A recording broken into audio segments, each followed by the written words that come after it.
Alright, 7.6, we're going to be solving equations by finding equal bases.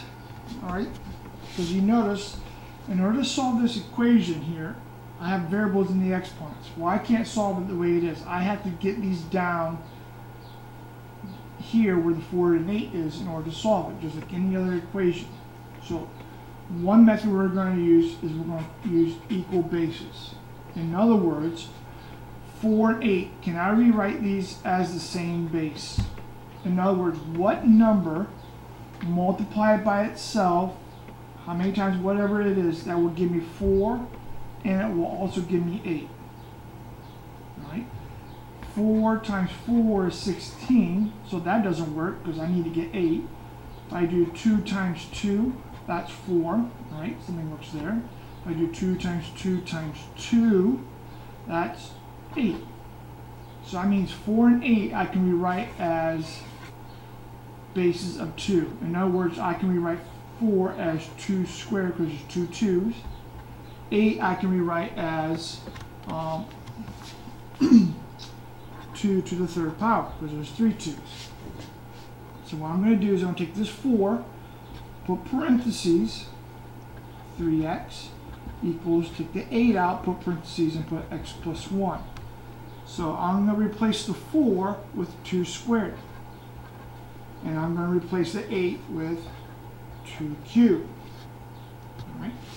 By our laws of exponents, if I have a power with a power, that means I multiply these. So this becomes 2 to the 6x.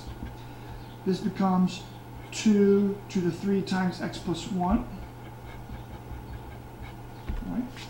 Now, since the bases are the same, I can go ahead and take, in other words, in the sense that they cancel out. So I'm left with 6x equals 3 times x plus 1.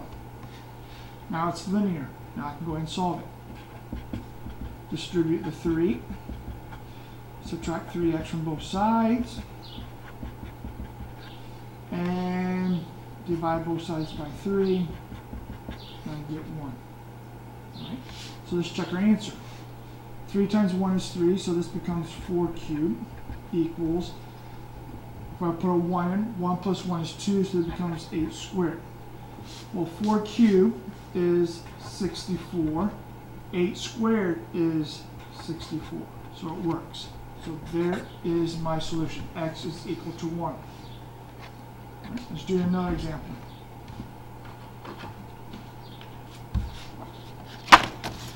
All right. So what can I get 9 and 3 to be the same base? Well, I can't do anything with 3. So that's 3 is the same thing saying 3 to the 1st power.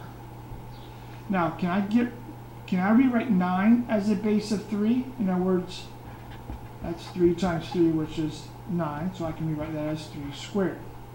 All right? So now I can remove both of these. So parenthesis 2x, parenthesis x minus 6. Okay, the 9 is 3 squared.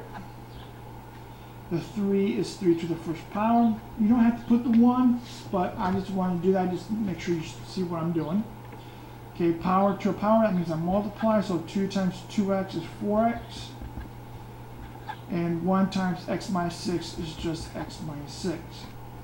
Bases are the same, so I will just cross them out and rewrite what you have left over. Now I can solve, so I'll subtract x from both sides. Divide both sides by 3. I get negative 2. I always like to check my answer. So I got 9 times, or 9 to 2 times a negative 2 equals 3 over negative 2 minus 6. Let's see if that works. Well, that becomes 9 to the negative 4. And this becomes 3 to the negative 8. Alright, this is where a calculator comes in handy. So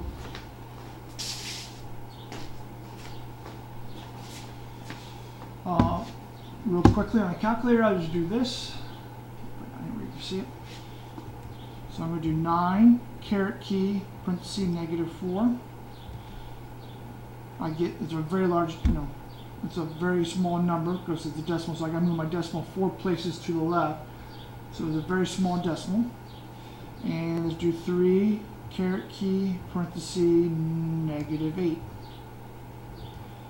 If you notice, they're all it's the exact same number, so it works. So x to the -2 is the correct answer. Okay, last example. All right, so this right here, 2 is the same thing as saying 2 to the first. 4 is 2 times 2, which is 2 squared. So take out that, take out the 4, put parentheses, and for the 2, I put the 2 to the first. For the 4, I put in 2 squared. Multiply, so that's 2 to the 3x. Multiply. Okay, bases are the same, so I can cross them out. 3x is equal to 2 times the quantity x minus 1. So that's 3x equals 2x minus 2. Subtract 2x. I get x is equal to -2. And if I plug them in, it will still work. So therefore, there's my answer.